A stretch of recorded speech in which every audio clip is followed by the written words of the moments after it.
আজকের রেসিপি মেথি শাকের পরোটা। সবাই অনেকেই মেথি শাকের পরোটা করেছে, কিন্তু আজ আমি আমার নিজের মতো করে জমি থেকে মেথি শাক তুলে এনেছি। আমার নিজের চাষে আমি সেটাকে কড়াতে তেল গরম করতে দিয়েছি। এবার শাকগুলো প্রায় ভাজা ভাজা হয়ে এসছে। এতে একটু অল্প করে লবণ দিয়ে দিয়েছি।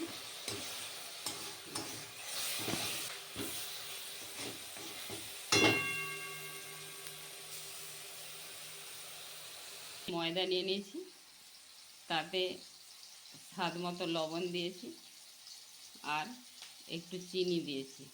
আর জল দেওয়ার আগে পুরো মেখে নিয়েছি। জল দেওয়ার আগে এবার মেথি শাকটা দিয়ে দেবো আমি। এবার হয়ে গেছে শাকটা।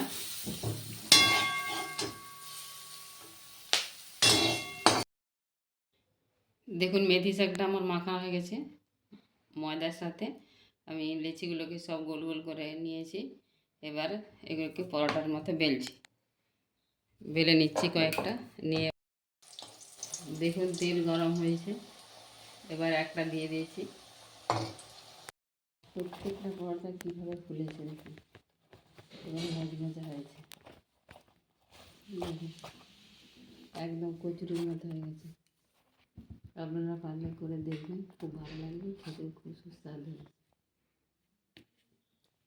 দেখা যাক, আমরা এখন পরিবেশন করছি।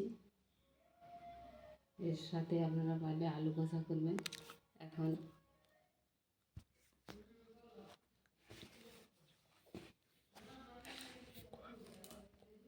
এর সাথে আলু কষাও করতে পারেন, কিংবা ফুলকপি, যেমন পেটাই পরোটা খাওয়া হয় তার সাথে ফুলকপির তরকারি।